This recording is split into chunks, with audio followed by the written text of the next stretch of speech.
హల్లెలూయా, hallelujah. Happy Christmas, merry Christmas. క్రీస్తు నేడు పుట్టెను, రక్షకుడు మన కోసం ఉదయించెను, రాజు నేడు పుట్టెను. హల్లెలూయా. ఒక చిన్న ప్రార్థనతో మొదలు పెట్టుకుందామండి. మహోన్నతుడ గొప్ప దేవ యేసయ్య నాయన, మీకే స్తోత్రములు స్తుతులు చెల్లించుకుంటున్నాం రాజా. యేసయ్య నాయన, గడిచిన దినములన్నీ మీ రెక్కల చాటును ఎంతగానో భద్రపరిచి ఈ 2025 సంవత్సరమున ఈ డిసెంబర్ 21వ తేదీన ఈ సాయంకాల సమయమున నాయన యేసయ్య, ఇది నీవు ఏర్పాటు చేసిన దినముగా నాయన మేమందరం కూడి నేను ఆరాధించే కృపను యేసయ్య, నీ యొక్క జనం యొక్క రహస్యాన్ని, అందులో ఉన్న మర్మాన్ని, అందులో ఉన్న విలువలను నాయన యేసయ్య మేము స్మరించుకునే భాగ్యాన్ని మాకు దయచేసావు తండ్రి. ఈ ఏర్పాటు నాయన అది అనాది కాలంలోనే జరిగి ఉన్నదని మేము నమ్ముచూ విశ్వసిస్తూ నీ బిడ్డలుగా నాయన ఈరోజు నేను ఎరిగి రక్షణ పొంది యేసయ్య అనుదినము అనుక్షణము నాయన నీ వాక్యము ధ్యానించే కృపను యేసయ్య అందజేస్తున్న బట్టి మీకే స్తోత్రములు స్తుతులు చెల్లించుకుంటున్నాం తండ్రి. మరి ముఖ్యంగా నాయన యేసయ్య, ఏ యోగ్యత లేని మాకు నాయన ఇంత ధన్యతను ఇచ్చావు తండ్రి. నీ జీవ గ్రంథాన్ని అనుదినము అనుక్షణము నాయన చదువుకొని దాని యందు ఆధారపడుతూ మా జీవితాలను బాగు చేసుకునే కృపను మాకు దయచేసినందుకు మీకే స్తోత్రములు స్తుతులు చెల్లించుకుంటున్నాం. యేసయ్య నాయన, లోకములో ఎందరికో నేను ధన్యతను మాకు దయచేసినందుకు మీకే స్తోత్రములు స్తుతులు చెల్లించుకుంటున్నాం తండ్రి. ఈ మా ఆరాధన ఏంటి అంటే ఒకరిని వెచ్చి చూపేది కాదు, ఒకరిని కించపరిచేదిగా కాదు, కానీ రక్షకుడు లేక నిజ దేవుడు దేనికి ఈ లోకానికి వచ్చాడని అది స్మరణం చేయుచుండగానైనా ఎవరైనా ఒక్కరైనా సరే రక్షణ మార్గంలోనైనా నడుస్తారని ఆశతోనైనా ఇది ఏర్పాటు చేయడం జరుగుతున్నది. కాబట్టి నాయన, దుష్టుడు ఎంత మాత్రం ఆలోచన చేయకుండా నాయన నీ అంత దేవదూతులనైనా ఈ కావలిగా ఉంచండి. మీరు మా మధ్య ఉన్నారని మేము నమ్ముచూ ఉన్నాము. కాబట్టి నాయన యేసయ్య, నీ దేవదూతలు కావాలని అగ్నిని ప్రాకారముగా ఉంచి నాయన యేసయ్య సమస్తము నాయన మీ పాదాల చెంత పెడుతున్నాం. మర్యాదగా జరిగించమని అడుగుచున్నాం తండ్రి. ఎంత మాత్రం యోగ్యత లేని మాట్లాడటం నేను నిత్యవాడనై ఉన్న నన్ను నాయన యేసయ్య, తొందరపడుతున్న నన్ను నాయన, యవ్వన కాలంలో ఉన్న నన్ను నాయన ఎటువంటి తొందరపాటుకు గురి చేయకుండా నాయన యేసయ్య, నా మాట ద్వారా మీరు ఉండండి, నా నోటనైనా మీరు ఉండండి, నేను మాట్లాడే ప్రతి మాటలోనూ మీరు ఉండండి. అది సమాధానముగా ఉండాలి తప్ప నాయన ఎంత మాత్రము నాయన రోగము కలిగించేదిగా ఉండకుండా నాయన మీరే స్తుతులు స్తోత్రములు మీకే చెల్లించుకుంటూ ఈ చిన్ని ప్రార్థన మీ పాదాలు చెంది పెడుతున్నాం. దయతో అంగీకరించమని యేసు అతి పరిశుద్ధమైన ఉన్నతమైన నామమున స్తుతించి వేడుకుంటున్నాం తండ్రి. ఆమేన్. హల్లెలూయా, హల్లెలూయా. ప్రభు సంఘంగా కూడిన మనందరము ఎంతో కాలము లేక ఎన్నో సంవత్సరములు మనం ఎన్నో మార్లు వినే ఉంటామండి ఈ వాక్యాలు, ఈ మాటలు కూడా. అలాగే నా వయసుకు మించి ఇక్కడ చాలామంది పెద్దవాళ్ళు ఉన్నారు, ఎంతోమంది జ్ఞానులు ఉన్నారు, దేవుళ్ళు అనుదినము చక్కగా ఆయన వాక్యాన్ని పఠిస్తూ ఎంతో ఎంతో ధన్యతతో జీవిస్తూ ఉన్నారు. వారందరితో కూడా దేవుణ్ణి చేరి ఇలాగ ఆరాధించి కృపణ దేవాది దేవుడు నాకు దయచేసినందుకు కూడా మొదటిగా దేవాది దేవునికి, రెండవదిగా పాస్టర్ గారి కుటుంబానికి, మూడవదిగా సంఘానికి కూడా మరి ఒకసారి కృతజ్ఞతాస్తుతులు చెల్లిస్తున్నానండి. నేను చిన్న చిన్న వాక్యాలు పెద్దగా మర్మాలు చెప్పలేను, కానీ నేను దేవునిలో కొంతకాలంగా కనిపెట్టి ఈ దినం కోసం ఏర్పాటు చేయబడిన ఈ దినాన్ని స్మరించుకోవడానికి తీసిన రిఫరెన్సెస్ బట్టి నేను అడుగుతూ లేక నేను చెప్పినప్పుడు ఏంటంటే సిస్టర్స్లో కానీ బ్రదర్స్లో కానీ ఎవరైనా కొంచెం వాక్య పరిరీతిగా నాకు సహాయం చేయమని అడుగుతున్నాను. మొదటగా ఏంటి అంటే, దేవాది దేవుడు లేక రక్షకుడు అనేవాడు ఈ రోజున అంటే క్రిస్మస్ దినాన ఈ డిసెంబర్ 25వ తారీఖున పుట్టారని క్రైస్తవులుగా మనందరము నమ్ముచున్నాం. అయితే చాలామందికి ఒక చిన్న డౌట్ ఉండొచ్చండి. ఏంటి అంటే, దేవుడు అంటే యేసు ప్రభు వారి కంటే తండ్రి లేదా ఆది దేవుడు ఎవరై ఉన్నారండి? ఎవరై ఉన్నారు? యెహోవా దేవుడు కదా. అప్పుడు వారందరూ ఆయనే కదా నమ్ముతున్నారు. సో యెహోవా దేవుడు అంత గొప్ప దేవుడు, అలాగే ఎన్నో కార్యములు చేశాడని మనము స్మరించుకున్నాము. లోకము కూడా చాలాసార్లు దాన్ని చూసి ఉన్నది. అయితే ఒక మాట అడగొచ్చు కదా, మరి పాపముతో నిండి ఉన్న లోకాన్ని లేక పాపం చేస్తున్న ఈ జనాల్ని దేవుడు వెంటనే శిక్షించవచ్చు కదా? అవునా కదా? శిక్షించవచ్చు కదా. ఎందుకంటే ఎన్నో మార్లు మనం బైబిల్లో చదువుకున్నాం, అగ్నిని ఆయన ఆకాశం మీద నుంచి దించగలిగిన దేవుడు, అంత గొప్ప దేవుడు. తన ఆజ్ఞ ఇచ్చాడంటే ఆ దూతలు, ఆయన దగ్గర ఉన్న దూతలు ఏం చేస్తాయంటే క్షణంలో ఈ భూమిని లేకుండా చేయగలరు. మరి అంత గొప్ప దేవుడు ఉన్నప్పుడు, అంత శక్తి గల దేవుడు ఉన్నప్పుడు, మరి ఈ లోకాన్ని ఇంత పాపం జరుగుతున్నప్పుడు ఒక్క క్షణంలో దీన్ని మటుమాయం చేయొచ్చు కదా అంటే, నాకున్న అనుభవం బట్టి లేక నేను నేర్చుకున్న దాన్ని బట్టి ఏంటంటే, లోకాన్ని లేక లోకంలో ఉన్నదాన్ని దేవుడు ఎంతగానో ప్రేమించాడు. అంత మాత్రమే కాకుండా ఆయన శిక్షను అయితే మాత్రం చూడలేదు, కానీ ఈ లోకంలో అందులో ఉన్నవాడిని రక్షించడానికి ఒక నిర్ణయం తీసుకున్నాడు. ఆయనే ప్రభు అయిన క్రీస్తు. హల్లెలూయా. సో అట్టి క్రీస్తు యొక్క జననాన్ని, అందులో ఉన్న గొప్ప మర్మాన్ని ఈరోజు మనం స్మరించుకుందామండి. లూకా సువార్త, ఇందాక బ్రదర్ చదివినట్టు మరొకసారి కూడా చదువుదాం. లూకా సువార్త 2వ అధ్యాయం 8వ వచనం నుంచి ఒకసారి చదువుకుందామండి. ఆ దేశంలో కొందరు గొర్రెల కాపరులు పొలములో ఉండి రాత్రి వేళ తమ మందను కాచుకొని చుండగా ప్రభు దూత ఆయన ఎద్దుకు వచ్చి నిలిచెను. ప్రభు మహిమ వారి చుట్టూ ప్రకాశించినందున వారి మిక్కిలి భయపడిరి. అయితే ఆ దూత భయపడుకుడి, ఇదిగో ప్రజలందరికీ కలుగబోవు మహా సంతోషకరమైన సువర్తమానము నేను మీకు తెలియజేయుచున్నానెను. దావీదు పట్టణమందు నేడు రక్షకుడు మీ కొరకు పుట్టి ఉన్నాడు. ఈయన ప్రభు అయిన క్రీస్తు. దానికి ఇదే మీకు ఆనవాలు. ఒక శిశువు పొత్తి గుడ్డలతో చుట్టబడి ఒక తొట్టులో పండుకొని ఉండుట మీరు చూచెదరని వారితో చెప్పాను. చాలండి. అయితే ఇక్కడ వారికి దూత ఏమని చెప్పిందటండి? దావీదు పట్టణమందు నేడు ఎవరు పుట్టారు? ఆయన ధనవంతుడని చెప్పలేదు, ఒక రాజుని చెప్పలేదు, ఏంటి అనేది కాదు. కానీ ఆయన ఏమని చెప్పాడండి? రక్షకుడు. రక్షకుడు ఏం చేస్తాడండి? రక్షిస్తాడు. హల్లెలూయా. దీనికి సాదృశ్యంగా, అందుకనే చాలా మంది తెలియని వాళ్ళు ఏమంటారంటే మీరు గొర్రెలరా, లేక మీరు అంటే ఇలా ఒక మాట అంటూ ఉంటారు అనమాట. అంటే ఒక కించపరుస్తూ ఉంటారు, లేక వ్యంగ్యపరుస్తూ ఉంటారు. గొర్రెలు ఎందుకు సాదృశ్యంగా తీసుకున్నాడంటే, మీరు చూసినట్లయితే అవి తన యజమాని ఏ రీతిగా నమ్ముతాయంటే అతను నడిచే దారిలో అవి ఇంక వెళ్ళిపోతాయి. ఏది ఎదురుండదండి వాటికి, లేక ఇంకెవరు చెప్పినా అది వినరు. ఆయనకి వారికి ఒక సఖ్యత ఉంటుంది, వాటికి ఆయనకి.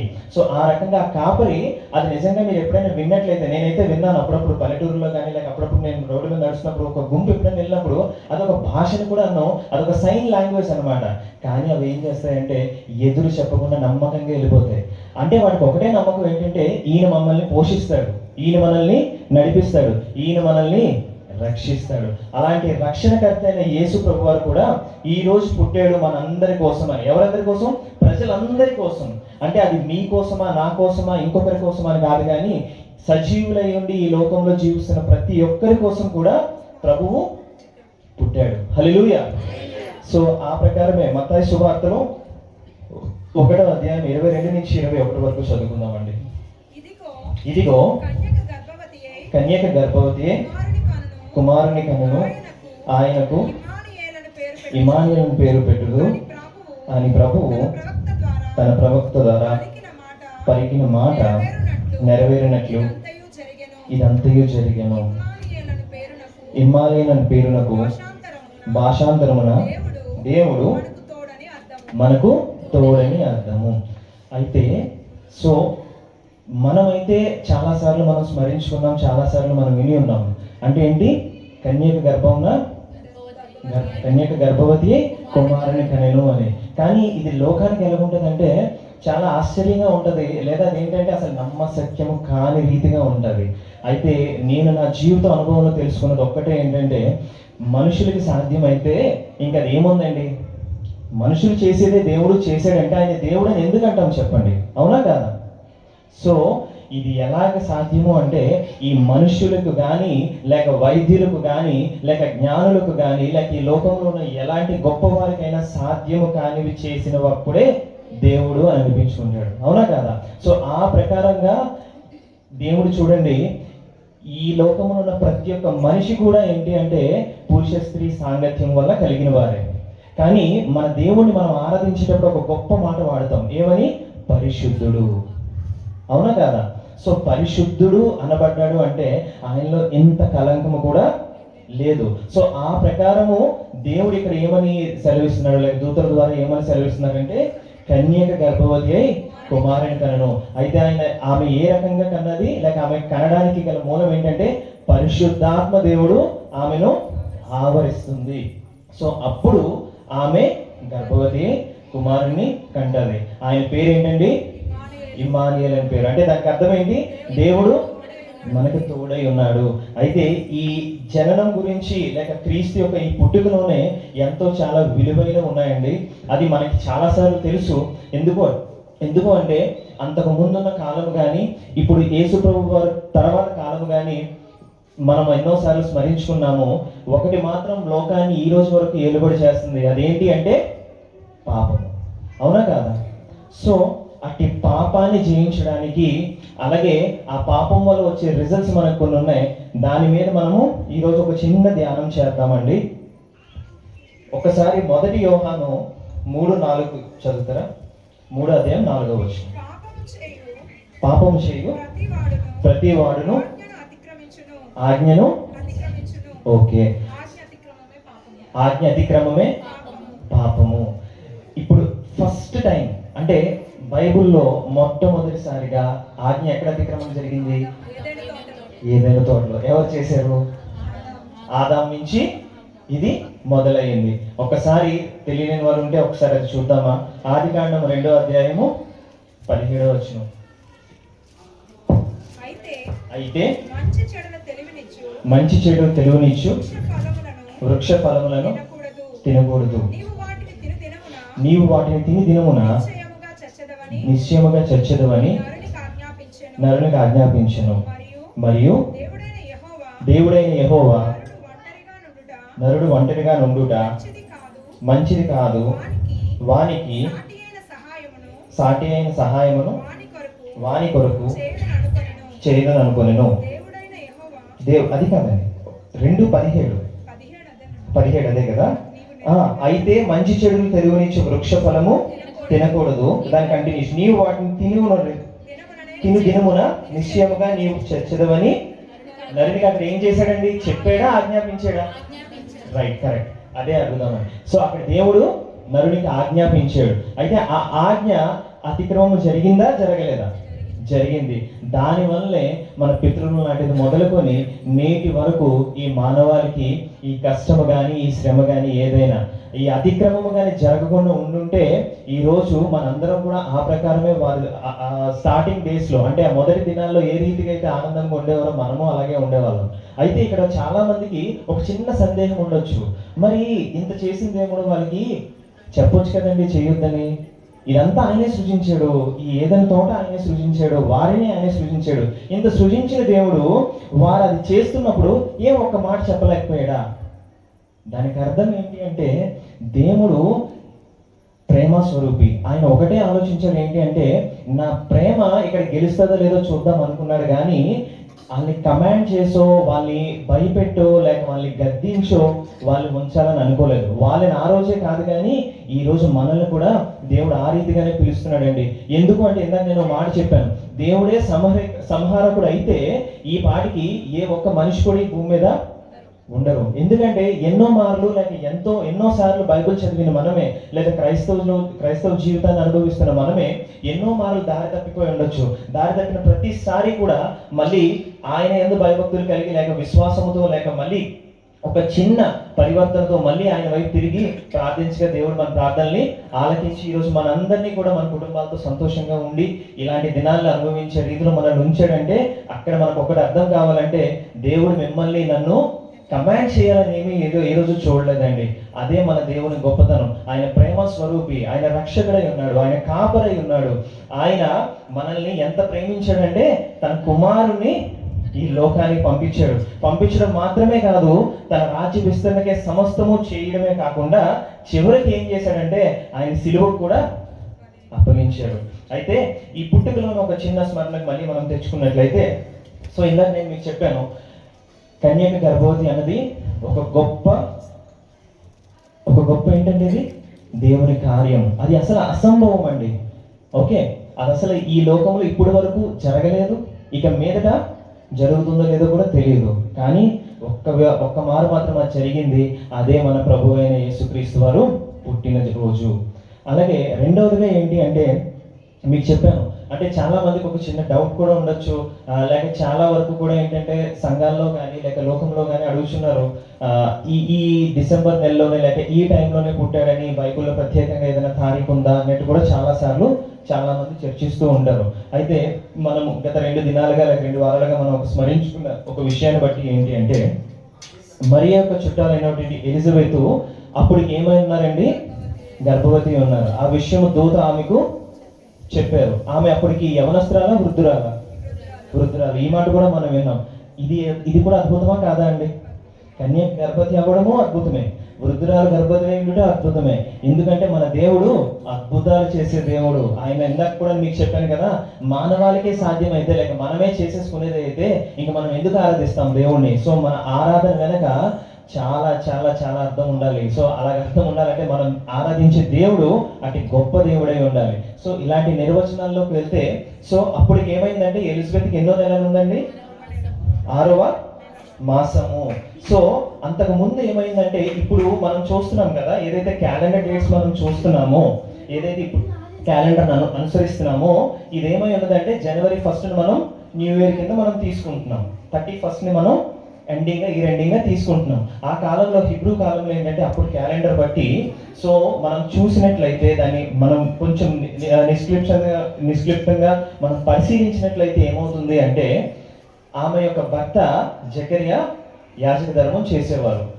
అప్పుడు ఆయన ఏదైతే యాజక ధర్మం చేసి ఇంటికి వచ్చారో అప్పుడు అది ఏ మాసమై ఉన్నది అంటే చెప్తారా? జూలై. అప్పుడు క్యాలెండర్ ఎప్పటి నుంచి స్టార్ట్ అవుతుంది అంటే మార్చ్. ఆయన అప్పుడు ప్రతి నెలకి 2 యాజకులు ఆ యాజక ధర్మాన్ని కంప్లీట్ చేస్తారండి. 15 రోజులు ఒకరు, 15 రోజులు ఒకరు, అంటే నెలలో 2 అనమాట. అలా ఇతని వంతు ఎంత అంటే 8వ వంతు. సో ఆ రకంగా జూలైలో ఇతన్ని కంప్లీట్ అవుతుంది. మార్చ్ 15 నుంచి మీరు లెక్క వేసుకున్నట్లయితే జూలైకి ఇతని యాజక ధర్మం అనేది పూర్తి చేసుకొని ఇంటికి వచ్చినప్పుడు, అలాగే ఇప్పుడున్న అంటే ఒక చిన్న సిస్టమ్ బట్టి లేకపోతే మనకి ఎలా తెలుస్తుంది మనం ఒకరు కన్సీవ్ అయ్యాము అంటే మినిమం ఒక 1 మంత్ తర్వాతే కదండి అది తెలుస్తుంది. ఆ రకంగా మీరు చూడండి. సో జూలైలో ఆయన వచ్చినప్పుడు ఆగస్టు తీస్తే సెప్టెంబర్లో ఆమె గర్భవతిగా ఉన్నారు. సో ఆ ప్రకారం ఏంటి అంటే మీరు సెప్టెంబర్ నుంచి మీరు లెక్క వేసుకోండి, మీకు తెలుస్తుంది. సో ఇక్కడ ఇంకొకటి ఏంటి అంటే ఒక గొప్ప విషయం, the nativity of John Baptist అనే ఒక సిద్ధాంతం నడుస్తుంది. అది కెప్రియన్ బైబిల్లో అది ఉంది. అది ఏం చెప్తుంది అంటే, యోహాన్ గారు ఎప్పుడు పుట్టారంటే జూన్ మాసంలో పుట్టారు. So September, October, November, December, జనవరి, ఫిబ్రవరి, మార్చ్, ఏప్రిల్, మే, జూన్. ఆ జూన్ 9వ మాసం నిండిన తర్వాత, యేసు ప్రభు వారి జననం కూడా 9 మాసాలు నిండిన తరువాత, సో సెప్టెంబర్ మధ్యన ఎప్పుడైనా ఆమె గర్భం తెరవబడినప్పటి నుంచి మీరు లెక్కేసుకుంటే ఏమవుతుందంటే కరెక్ట్గా జూన్ మాసంలో కల్లా ఆయన పుట్టడం జరిగింది. సో ఆ ప్రకారం ఏంటి అంటే మీరు మరియ గారిది మీరు క్యాలిక్యులేట్ చేసుకున్నా కూడా ఏమవుతుంది అంటే, ఈమె అప్పటికి ఏమైంది, మరియ గారి గర్భాన్ని తెరవబడక ముందు ఎన్ని నెలలు అన్నాను ఇందాక? 6వ మాసము. అంటే ఇప్పుడు ఇందాక మనం అనుకున్నట్టు సెప్టెంబర్ నుంచి 6 మాసాలు వేయండి, ఎంత వస్తుంది? March, September, October, November, December, జనవరి, ఫిబ్రవరి, మార్చ్. సో ఆ మార్చ్ నుంచి మరియ గారికి 9 మాసాలు వేస్తే ఎంత అవుతుందండి? డిసెంబర్. మార్చ్ నుంచి April, May, June, July, August, September, October, November, December. So కరెక్ట్గా డిసెంబర్ 15 ఆ టైం కల్లా 9 నెలలు పూర్తయ్యాయి. పూర్తయిన ఆ 10వ రోజున డిసెంబర్ 25వ తారీఖున మనం క్రిస్మస్ అనేది జరుపుకుంటాం. అయితే డిసెంబర్ 25నే అని ఎందుకు అంటే దానికి ఇంకొక చిన్నది ఇది ఉందండి. యేసు ప్రభు వారికి అంటే ఆ కాలంలో ఒకటి ఉందండి. ఏంటది? సున్నతి. పుట్టిన పసిపిల్లలకి ఏ రోజున చేస్తారండి? 8వ రోజున. అది కూడా మనకి రాయబడి ఉన్నది కదా, ఒకసారి చదువుతారా? మత్తయి సువార్తలో ఉంది.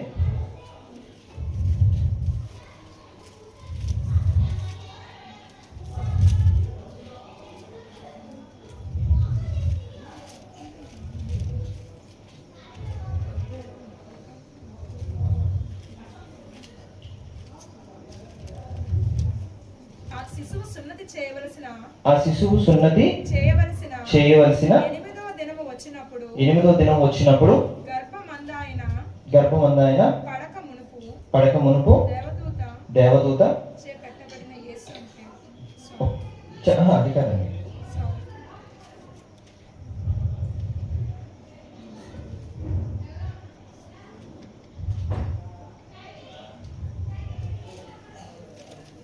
మత్తయి సువార్తలో కానీ మీకు లూకా సువార్తలో కానీ సున్నతి గురించి ప్రత్యేకంగా రాయబడి ఉంటుందండి. ఒకసారి చూడండి.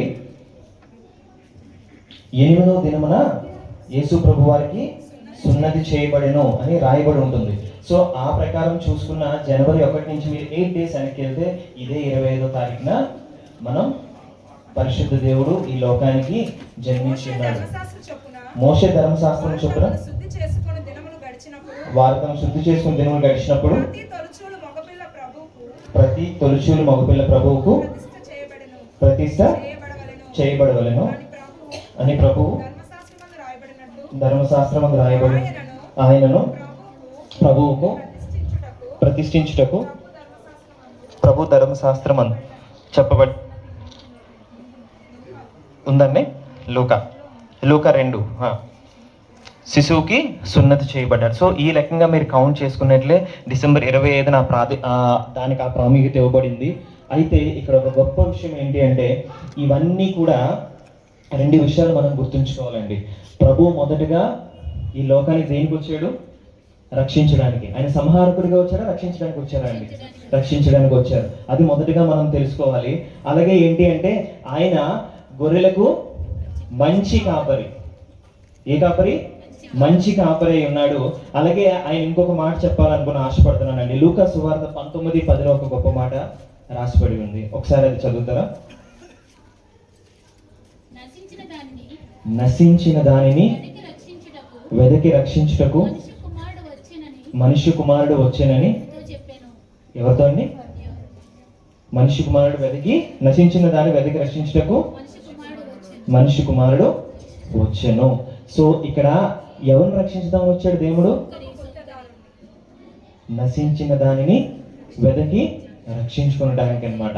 ఈరోజు ఆ నశించిన స్థితిలో ఎవరు ఉన్నాము అంటే దేవుని ఎరిగిన వారు ఉన్నారు, అలాగే దేవుని ఎరిగి ఆయన విడిచిపెట్టిన వారు ఉన్నారు, అలాగే ఆయన ఆజ్ఞను అతిక్రమించే వారమైన మనం కూడా ఉన్నాము. కాబట్టి దేవాది దేవుడు చెప్పాలనుకుంటే మాట ఒక్కటేనండి.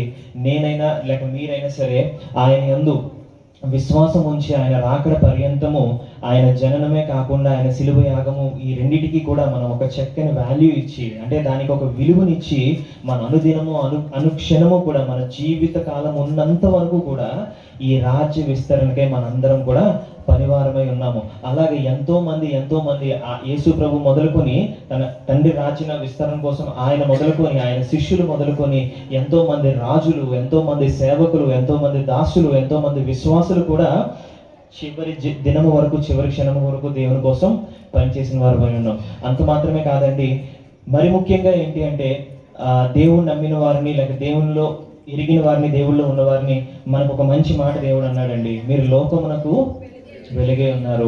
అలాగే ఇంకో మాట కూడా అన్నాడు, మీరు ఉప్పు అయి ఉన్నారు. ఉప్పు ఎలా ఉండాలంటే సారము కలిగి ఉండాలి. అది నిస్సారం అయితే ఏమవుతుందంటే అది దేనికి పనికిరాదు. ఒక ఇసుక ఇలా పడేసినట్టే దాన్ని పడేస్తాం. కానీ ఉప్పు ఖరీదైందా, ఖరీదులేందా? వాస్తవానికి ఉప్పు చాలా చవక. ఈరోజు మీరు ఒక 20 రూపాయలు పెడితే ప్యాకెట్ వచ్చేస్తుంది, అవునా కాదా? అదే ఒక 20 రూపాయలు పెట్టి బంగారం కొనండి, అవ్వదు. కానీ దేవుడు దానితో ఎందుకు పోల్చాడంటే దేవుడు గొప్పవాటితో ఎప్పుడు మనల్ని పోల్చలేదండి. అలాగే దేవుడు గొప్పవారిని కూడా ఏమీ పిలవలేదు. దేవుడు చాలా ఎన్నిక లేని వారిని, దేవుడు చాలా బలహీనుల్ని, దేవుడు చాలా ఏంటి అంటే నిస్సహాయ స్థితిలో లేక ఒక దీన స్థితిలో ఉన్న వాళ్ళు మాత్రమే దేవుడు ఎన్నుకున్నాడు. ఎందుకంటే వారి ద్వారా కార్యం చేసినప్పుడే దేవుని శక్తి ఈ లోకానికి తెలుస్తుంది అన్న విషయం. కాబట్టి సో అదంతా మనం గ్రహించుకున్నాం, మనకి ఈ విషయాలన్నీ తెలుసు. అయితే ఈ యొక్క కూడిక ద్వారా మనం చేయాల్సింది ఏంటి అంటే ఆ ఉప్పుగా మనం ఉండాలి, ఆ వెలుగుగా మనం ఉండాలి. ఆ ఉప్పు ఆ వెలుగు మనమై ఉండాలంటే ఒకటి ఏంటంటే దేవునితో అనుదినము మనం నడుస్తూ ఉండాలి. అది దేని వల్ల సాధ్యమవుతుందంటే ఇది అబ్రహాం మొదలుకొని ఈ రోజు వరకు కూడా ఆయన మనకు ఒకటి విడిచిపెట్టారండి. ఏంటది? జీవవాక్యము, జీవ గ్రంథము. ఈ గ్రంథానికి ఏం పేరు? పరిశుద్ధ గ్రంథము, అలాగే జీవ గ్రంథం. అంటే ఇది మిమ్మల్ని ఎన్నటెన్నటికీ కూడా మరణానికి చేర్చదండి. ఈ లోక మరణము ఒక్కసారే కలుగుతుందండి. ఈ లోక మరణము ఒక్కసారే, అంతే. కానీ దేవుడు ఏంటి అంటే ఈ మరణాన్ని కూడా జయించేవాడిగా ఉన్నాడు. హల్లెలూయా. నా మాటలు అర్థమవుతున్నాయండి?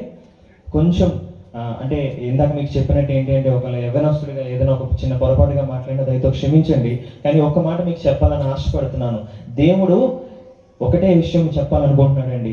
సాతాను ఏం చేద్దాం అనుకుంటున్నాడంటే అనుదినము అనుక్షణము కూడా దేవుని ఎరిగిన జనాంగానికి ఏదో ఒక ముళ్ళు పెడుతున్నాడు. దేవుని ఎరుగని జనాంగానికి ఏంట్రా అంటే వాడు ఇంకా బలంగా వాడుకుంటున్నాడు. మనకేంటి అంటే ఆల్రెడీ అన్నీ తెలిసినా కూడా ఏదో ఒక విషయంలో చిన్న ముళ్ళు పెడుతున్నాడండి. ఆ ముళ్ళు ఏంటి అంటే అది చివరికి ఎక్కడి దాకా తీసుకెళ్తుందంటే మరణాన్ని వరకు తీసుకెళ్తుంది. అదే మనం ఎన్నోసార్లు స్మరించుకున్నాం. లేక దాసుల నోటంట, లేక దైవ సేవకుల నోటంట ఎన్నోసార్లు మనం వింటూ ఉంటాం ఈ ఆజ్ఞ అతిక్రమం గురించి, పాపం గురించి. సో దేవాది దేవుడు ఏం చెప్తున్నాడంటే, ఇగో నేను నాకు ఇష్టమైన బిడ్డను మీ కొరకు ఈ లోకానికి పంపించాను. ఆయన ఈ లోకానికి ఎందుకు పంపించానో తెలుసా? ఇగో ఈ పాపమును జయించడానికి. హల్లెలూయా. సో 1 కొరింథీలో ఒక గొప్ప మాట రాసుందండి. 1 కొరింథీ 15:55 నుంచి 58 వచనం వరకు చదువుకుందాం. ఓ మరణమా నీ విజయం ఎక్కడా? ఓ మరణమా నీ ముళ్ళు ఎక్కడా? మరణపు ముళ్ళు పాపము. మరణపు ముళ్ళు ఏదండి? పాపము. ఇందాక మనం ఏం చదువుకున్నాం గుర్తుందా? ఆజ్ఞ అతిక్రమమే పాపము. అర్థమవుతుందా? అండ్ పాపం వల్ల వచ్చే జీతం ఏంటి? మరణము. అంటే ఇవన్నీ ఎలా ఇంటర్లింక్ అయి ఉన్నాయి చూసారా? అంటే ఇవన్నీ ఒకదానికొకటి ఎలా మెలివేసి ఉన్నాయి చూసారా? అదేనండి దేవాది దేవుని గొప్పతనం. మనకి ఎగ్జామ్ ఇక్కడే ఉంది, రిజల్ట్ ఇక్కడే ఉంది, పరీక్ష ఇక్కడే ఉంది, గెలుపు ఇక్కడే ఉంది. సో క్రైస్తవులుగా ఈ లోకయాత్రని మనం ఏ రీతిగా ముగిస్తామన్నది దేవుడు ఎవరి మీద విడిచిపెట్టాడంటే మన మీదే. ఎందుకంటే ఆయన మనల్ని ఏ స్వారూప్యంలో చేసుకున్నాడు? ఆయన స్వారూప్యంలో చేసుకున్నాడు. అంటే ఇక్కడ ఏంటి అంటే మనకి లిమిటేషన్స్ లేవు. ఈ మేధస్సు ఉంది కదా, ఈ మెదడు అంటాం కదా, దీనికి ఎంతో శక్తినిచ్చాడు దేవుడు. అది నీవు ఏ రకంగా వాడతావు, ఈ చేతులు ఉన్నాయి కదా దీన్ని ఏ రకంగా మనం వాడుకుంటాము, ఈ హృదయాన్ని ఏ రకంగా నింపుకుంటాము, ఈ నడకలు ఏ రకంగా నడుస్తాం అన్నది దేవుడు మనకి పూర్తిగా విడిచిపెట్టాడు. దేవుడు మనకి పూర్తిగా విడిచిపెట్టాడు. ఎక్కడ సంఖ్యలు లేవు. చూడండి, మీకు కానీ నాకు కానీ ఏమైనా బంధకాలు ఉన్నాయా? లేవు. కానీ మనం ఈ లోకంలో అనేక బంధకాల చేత లేక అనేక ముళ్ళుల చేత అనుదినము అనుక్షణము కూడా మనం పీడింపబడుతున్నాం. కాబట్టి నేను చెప్పాలనుకున్నది ఒక్కటే, యవనస్తుడిగా నేను చూసింది లేక నేను ఇంతవరకు నా జీవితకాలంలో కూడా తెలుసుకున్నది ఒకటేనండి. దేవుడు చాలా గొప్పవాడు, ఆయన రక్షకుడు, ఆయనే రాజు, ఆయనే యుగ యుగములు ఏలువాడు. ఇది ఎందుకు నేను ఇంత గొప్పగా చెప్తున్నానంటే, ఈవెన్ నేనైనా కూడా ఒక హైందవ కుటుంబంలో నుంచి రక్షింపబడి నాటి నుంచి నేటి వరకు మొదలుకొని ఆయనలో కొంచెం ఉన్నందుకు కూడా నన్ను ఎంతగానో దీవించి ఆశీర్వదించాడండి. ఏ రోజు కూడా నన్ను విడిచిపెట్టలేదు, ఏ రోజు కూడా నన్ను తృణీకరించలేదు. నేను ఇంత వాడబడితే ఆయన నాకు అంత దీవెనలు ఇచ్చాడండి. అది దేవుని గొప్పతనం. కాబట్టి నాకంటే మీరు ఎంతో శ్రేష్ఠులు, నాకంటే మీరు ఎంతో అనుభవజ్ఞులు, నాకంటే మీరు ఎంతో వయసున్నవారు. కాబట్టి నేను చెప్పాలనుకున్న ఆశ ఒకటే ఏంటంటే, దేవుని యొక్క ఈ జనన రహస్యాన్ని లేక ఈ జనన గొప్పతనాన్ని మీకు తెలిసినంత వరకు మీరు స్మరించుకుంటూ కూడా ఏంటంటే లోకానికి చెప్పేవారుగా ఉంటారని ఆశపడుతున్నాను. లోకంలో మన వంతు అయితే వీలైతే ఏ ఒక్కరినైనా రక్షిస్తే అది పరలోకంలో మన ఫలం ఏమవుతుందండి? అధికమవుతుంది. సో ఈ మాటలన్నీ మనకు తెలుసు కాబట్టి నేను ఒక్క మాటే చెప్పి ముగించాలని ఆశపడుతున్నాను. అటు దేవాది దేవునికి ఈ యొక్క రోజే క్రిస్మస్ ఏంటండి? నిజంగా చెప్పాలంటే దేవుడు మనతో ఉంటే ప్రతిరోజు క్రిస్మస్. హల్లెలూయా. అట్టి ఆనందం నిరంతరం మనలో ఉండాలంటే ఒక్కటేనండి, అనుదినము అనుక్షణము ఆయన చెప్పిన ప్రతి మాటకు కూడా మనం విధేయత కలిగి నిరంతరము ఆయనలో జీవిస్తూ ఆయన యొక్క ఆజ్ఞల్లో అనుదినము అనుసరిస్తూ చక్కగా ఆయనలో నడుస్తూ వీలైనంత వరకు ఈ రక్షణ సువార్తని మనం తెలియజేసే వారంగా ఉండాలి. అటు లోకానికి మాదిరికరంగా ఉండండి. క్రైస్తవులు అంటే ఏదో ప్రత్యేక వేషంగా ఉండాల్సిన పని లేదండి. బైబిల్ కరెక్ట్గా చదివి బైబిల్ కరెక్ట్గా ఫాలో అయితే ఆటోమేటిక్గా మనలో అది కనిపించేస్తుంది. నేను ఒక మాట అంటే ఎన్నో మార్లు నేను వాక్యం ద్వారా బలపడ్డాను. ఒక మాట అయితే నన్ను చాలా ఆశ్చర్యానికి గురి చేసింది అనమాట. అది ఎప్పుడు అంటే యేసు ప్రభు వారిని అప్పగిస్తున్నప్పుడు పాస్టర్ గారు ఒక మాట చెప్పారు, మీ అందరికి కూడా బాగా గుర్తుంటుంది. ఇందులో యేసు ప్రభు వారు ఎవరు అని వాళ్ళు అడిగినప్పుడు, సైనికులు అడిగినప్పుడు మీరు చూశారు కదా, ఆ మాటలో గొప్పతనం ఉంటుంది. ఎందుకంటే అక్కడ యేసు ప్రభుతో పాటు ఆయన శిష్యులు కూడా ఉన్నారు. ఇక్కడ ఏమైపోయిందంటే ఆయన శిష్యులు కూడా ఇప్పుడు ఏ స్వారూప్యంలోకి వెళ్ళిపోయారంట? ఆ స్వారూప్యంలోకి వెళ్ళిపోయారు. సో ఆయనతో కొద్ది కాలం ఉండేసరికి ఆయన వాళ్ళు అయిపోయారంటే మనం మన జీవిత కాలం అంతా ఆయన శిష్యులు ఆయనతో ఎంతకాలం ఉన్నారండి?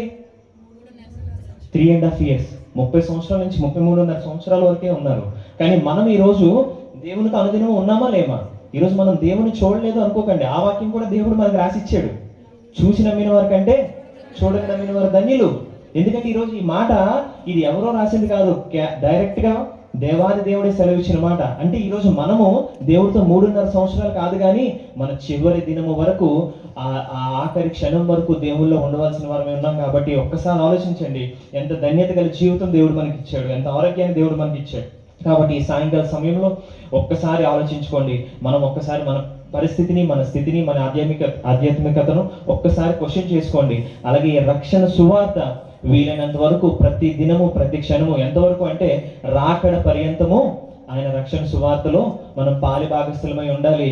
ఆ యొక్క రారాజు మళ్ళీ తిరిగి తీర్పు తీర్చి దినం వచ్చే వరకు కూడా మనమందరం కూడా ఆయన నామంలో వాడబడాలని నాకు ఇచ్చిన ఈ అవకాశాన్ని బట్టి మొదటగా మళ్ళీ చెప్పినట్టు సంఘానికి, సంఘ కాపులకి, వారి కుటుంబానికి, మీ అందరికీ కూడా ఎంతగానో కృతజ్ఞతాస్తుతులు చెల్లిస్తున్నానండి. ఎంత మాత్రం యోగ్యత లేని నాకు ఇంత సమయాన్ని ఇచ్చారు, దాన్ని బట్టి మరి ఒకసారి మీకు వందనములు తెలియజేసుకున్నాను. తప్పులుంటే దయతో క్షమించండి. ఈ చిన్ని వాక్యాన్ని దేవుడు మనందరి హృదయంలో ఫలింప చేయాలని ఆశపడుతున్నాను.